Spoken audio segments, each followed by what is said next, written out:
Hi, this is Rabbi Chaim Kaufman. Welcome to our 264th installment in the Torah portion of the week. We are holding by Parshas Pinchas outside the land of Israel. Still going to take another week for everyone outside of Israel to catch up to us in Israel, because in Israel we're reading Parshas Matos this week. Parshas Pinchas, packed story about Pinchas and what Pinchas does, that he avenges, for God's wrath, etc. There's a new census, that's taken. We have the count of the Levites, laws of inheritance, stars of Salafchot, the Tamid, the continual daily offering, etc. We talked about Passover, Shavuos, and the offerings, these Musaf offerings for these holidays. So I want to go back to a topic we've already made a video speaking about Pinchas, right? Whether Pinchas is a vigilante, right? Look what he did. He shish kebabbed,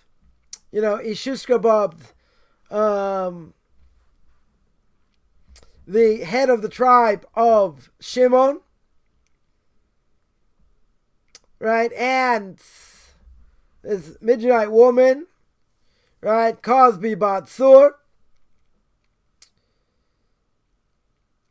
So Pinchas kills both. So if you go to my channel, Beyond Orthodox Conversion Judaism on YouTube, so we spoke about Pinchas being a vigilante, right? But I wanted a different aspect, a little bit different aspect over here. So an unbelievable thing that says Moiv Rebbe, Arav Agon, Ramosha Sternbuch Shlita, should be well. And he brings down his commentary on Chumash, and he says like this. He says, you look at Pinchas, what did Pinchas do? Brings down the Gemara. What does the Gemara say? Gemara tells us Pinchas drags them, right? We're going to keep this PG-13. While they're doing the jitterbug, he grabs both of them, drags them to Moshe Rabbeinu, right? Nobody knows what to do over here. So he goes to Moshe Rabbeinu and says, if this is what happens, what's the punishment? What's the punishment? Two people, right? Jew and a non-Jew. They're doing the jitterbug. So what's the halacha? Moshe Rabbeinu didn't remember. So Pinchas remembered. And what does he do? He kills them. Takes the spear and he kills them. And he makes a covenant of peace. Torah here tells me, chapter 25, verse 12. Therefore say, behold, I give my covenant of peace, etc. So the verse we really want to speak about is chapter 25, verse 11.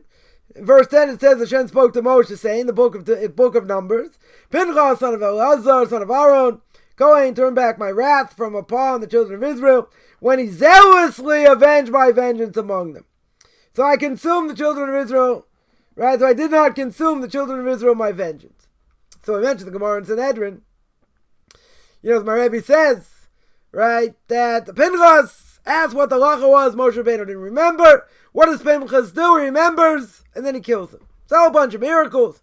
The Gemara tells us how Pinchas was saved, and had he been killed, he would have the status of a rodef as the pursuer, and he could have been killed. All these different things. But what does my Rebbe say over here?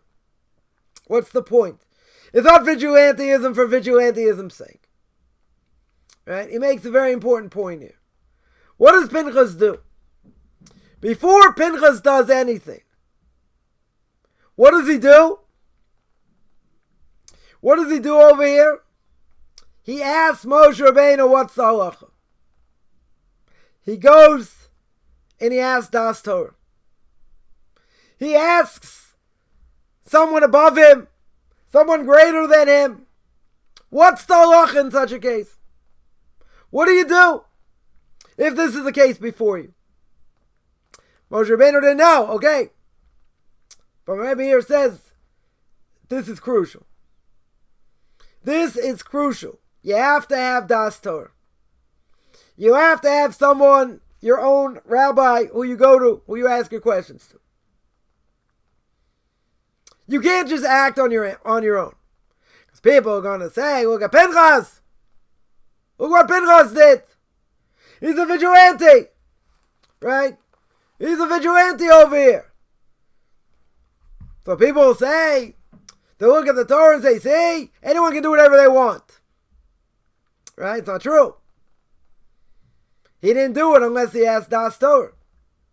When he asked Moshe Rabbeinu, you have to ask a Rav what to do. If you're not sure. Now, it just so happens Moshe Rabbeinu didn't know what the halacha was. Didn't remember. And then Pinchas remembered. But my Rebbe points out how crucial it is for everybody to have Das Torah. Das Torah means you have your own rabbi who you go to ask your questions. You don't know. You have a doubt. Right? We spoke before, made a video before, saying there's nothing worse than being in doubt. True? But when you have a doubt, you ask. Right? You can't just go to Rabbi Dr. Google, right, and ask him what the halach is. Right? You may not know. You gotta ask a Rav. And if it's a dicey situation that needs clarity, you need rabbinic authority to go to. Everyone has to have their own rabbinic authority. That's why the Mishnah Perkei Avos says, say lecha Rav. You have to make for yourself a Rav. Right? Even if that person doesn't necessarily know that much more than you. But why do you make him a Rav for yourself? Because you're asking him questions not sure. Doesn't have to be someone who's so light years ahead of you. Right? But it should be someone you can ask questions to. Someone you respect. The Gemara in Chagiga says, to have someone as a Rebbe, they have to look like an angel to you. Now, does that mean they're perfect? No. Doesn't mean they're perfect. What it means is, you go to them for guidance. So in the secular world, people say, what? You have to ask your rabbi if you can go to the bathroom? You have to ask your rabbi this, you have to ask him that? Depends what it is. Person got a question, they're not sure. They need to ask. 100% they need to ask. Because they're not sure. So, even if it's something maybe you know, but not 100% clear, you have to ask. One thing for sure. People make the mistake, the Gemara says. People make the mistake many times. And they try to be doima milsa milsa. They try to say that this is similar to this. And that's similar to that. But you can only do that if the rabbis tell you you can do that. And if it's not a similar case, then it's not a similar case. Right? You can't make it up yourself and say, oh, this is the same, similar, this, that. Can't do that. You're not allowed to do that. Right? You have to know. You can't make assumptions. Even if it looks similar. Right? Even if you tell me it looks similar, person may say, well, it is similar. And if it is similar, good. If you have precedent, good. If not, you can't say. It's forbidden to say this is similar. You can say, but isn't my opinion just as valid? No. You gotta listen to the rabbis. But we may make the mistake and think, not just we know better. What's the mistake? The mistake is that a person could say, well, it seems like it's similar. The reality is, maybe it is. But how do you know for sure? So you have to go to someone who knows more than you. You have to go to someone give you advice. Someone who's not biased. Someone who knows what they're doing. Someone who knows Torah. Because you do such a thing, you don't go wrong. Now, you may not come out smelling like a rose, but you don't go wrong. When you listen to Das Torah. When you listen to a proper rabbinic authority. You don't go wrong. Now, if that's true, if that's true, so if I have a doubt that I'm not sure, you can't make it up as you go along. You're not allowed to say, well, I think this is similar. Again, maybe it is. Not arguing. If it is, it is. If it's not, then the law changes. 100% the law changes. And that you could be doing something forbidden. You think it's okay. Right? Because you're going to say, well, this is like this, and I can only lenient like this and like this. No. Who says? If it is, very good. If not, the person just transgressed. Right? So everybody needs a rabbinic authority to go to. Everyone needs to bounce things off somebody if they're not sure. If a person knows, not an issue. I think, there is a problem where people think they actually know more than they do. That is a big problem. That I see is a common problem. People don't want to ask, or they're afraid to ask.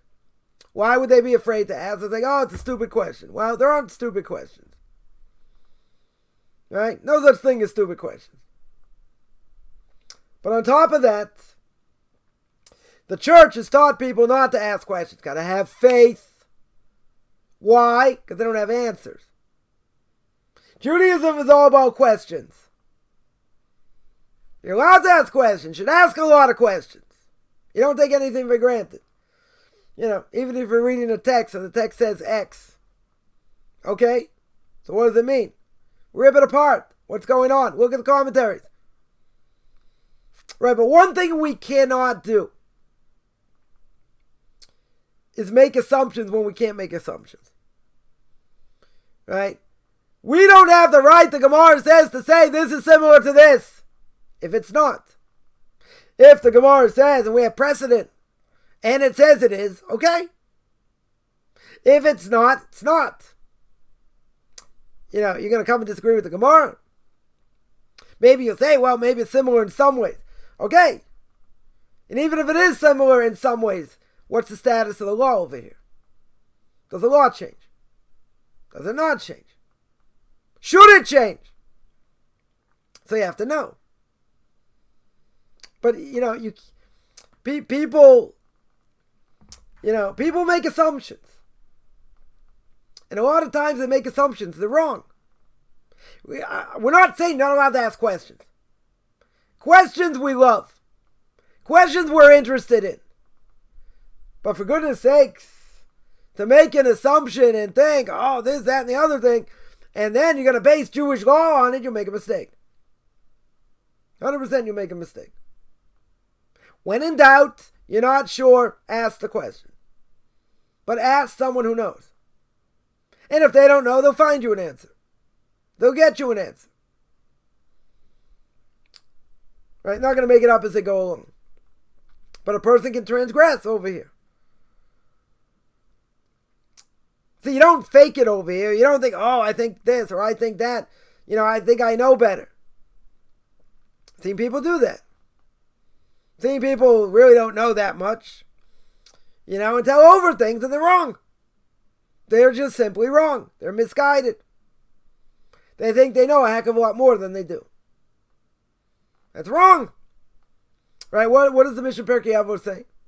What does it say in Ethics of Our Fathers? You have to know your place. You have to know your place. You have to know when to keep your mouth shut. You have to know when to go to a higher authority. I remember once I asked for Sternberg a certain question, and he said, I'm not really sure. So I was stringent like this, and he left it. So I asked him again. And he brought me different sources. Right? I thought like this, and I thought like that, and he said I wasn't sure, so I was stringent. So I asked him a third time. I don't recommend doing this, but I'm kind of a nudnik. I like to get answers, and if I don't get answers, I try to force a way to get an answer somehow. So he looked at me and he said, I want to tell you something, name of the Brisker of. Rav Yisrael Zev Soloveitchik of blessed memory, right? Son of Rav Chaim Brisker, one of the Torah giants of the last generation, according to everyone. The Brisker of said, it's better to say I don't know than to give a wrong answer. So Rebbe said, I want you to say in my name. Now he knows everything about everything. He's got everything in the back of his hand. He is the Torah giant of the generation. I don't think there's any question about it today. And he told me explicitly, he said, I want you to say in my name. I want you to say in my name, Moshe Sternbuch said, I don't know. He said, I don't know. Not sure. Now, 3 minutes later, I looked over, and he goes, I don't know, don't ask. I said, how'd you know I was going to ask? He goes, I know you. He goes, I don't know, don't ask. That was it. I don't recommend doing that, but I wanted to see. I want to hear an answer. Or at least a clear answer. Anyway. But if one of the Torah giants, or the Torah giants of the generation says, right, says of himself, says the name of the Brisker Rav, that the Brisker Rav doesn't know, and it's better to say you don't know than give over something that's wrong or potentially false, we have to know our place. What's the problem today? Everybody has an ego, or as we say here in Israel, an ego. We have an ego. To admit I don't know something, I'm not sure. Come on, I'll come up with an answer. But who says the right answer? You know, once, Sternbuch asked me a certain question, and I started to answer, and he said, I didn't want an answer, I want you to think. I want you to think before you answer. Right? Training me how to think here. If it's something's clear cut, straight away, good. Black and white. If it's something that's complex, or more complex, well, guess what? Don't answer so quick. That's what he trained me. He said, he started screaming at me. He goes, I didn't ask you for an answer. I said, well, he just asked me a question. I figured he wanted an answer. He didn't want an answer. He wanted to teach me how to think. Don't answer too quickly. Analyze. Think. Reanalyze. Think it from different angles. Don't just blurt out an answer. Now, he could be right. He can say that, but, right, in theory, he could be right. First thing comes off the top of your head. That's what they say in the multiple choice test. You know, normally the first thing, first answer you put down is probably the right answer. When you start thinking about it more and more and you change it, it's probably a mistake. Unless you know you made a mistake. Right? Comes to Torah, totally different. You got a question in front of you. You got to think about all the different angles. Some questions are more straightforward. True? Definitely true. Other questions can be very convoluted. Very convoluted. A lot of details. Can't just answer off the top of your head. Got to think. Right? So the point over here is that you don't do anything without Das Torah. You don't do anything without, your rabbi to go ask. And again, if he doesn't know, he'll go ask. But you need guidance. Everybody needs guidance. Tell you, my own personal life, being close to Sternbuch for more than 25 years, right? 26 years right now. Should be well. I asked him everything about everything. Now, I'm not saying, I always came out smelling like a rose. Different things he told me to do. Okay. Right? But any question I had, I went to him. I didn't go anywhere else.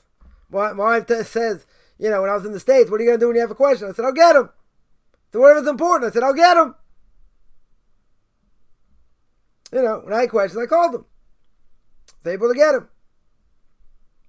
Been spoiled all these years. Having somebody like that can answer all your questions. About anything. In Jewish philosophy, in Jewish law. Everything like the back of his hand. But when someone attaches themselves, to a Rav, to a proper Rav, you don't lose. You only gain. Right? Because even things they don't necessarily talk about in Torah and in learning, whatever, you still gain. You still learn. You learn how they act. I just heard a story today. Interesting story today. Someone invites someone over, for Shabbos, and he and his wife have an argument. And he thought, great, trying to bring this person closer, and his wife had this, had an argument over Shabbos. So after Shabbos, This guy said, I just want to thank you. It's unbelievable. The guy's thinking like, what about this, this whole altercation with my wife? He said, yeah. He said that's what I learned most from. How to argue and show respect. Right? How to argue something and show respect. So even that you learn from. I mean, you can learn, in a negative way also. Right? The person has to treat his wife properly and all that. You can see a lot of terrible things. But this wasn't terrible. This he gained, tremendously gained. Right? So, person has a Rebbe, a proper Rebbe, proper Rav, you can ask their advice to, you don't go wrong. Even if it's hard what they say.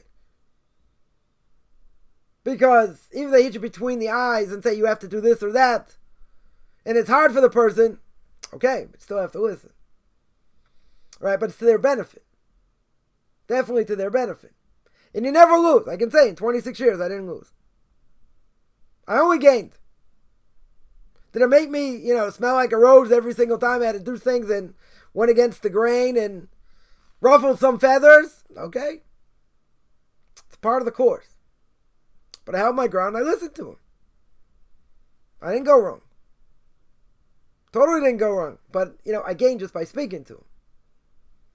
Just by, hocking him, so to speak, and asking him all my questions. He's like an open book. You ask him anything. So people are going to say, no, when are you going to write the book? When are you going to write the book? Good question. Got to write it. Got to write all the stories down. Very true. But the whole point over here, the story with Pinchas, is he didn't do anything without Das Torah. He didn't do anything without asking Moshe Rabbeinu. So he's not that typical vigilante that people make him out to be. But you see, he didn't go wrong. Not only that, he brought the covenant of peace. So I want to remind everyone that I have class on duties of heart every Tuesday, 9 o'clock Eastern time, in the gate of self-accounting.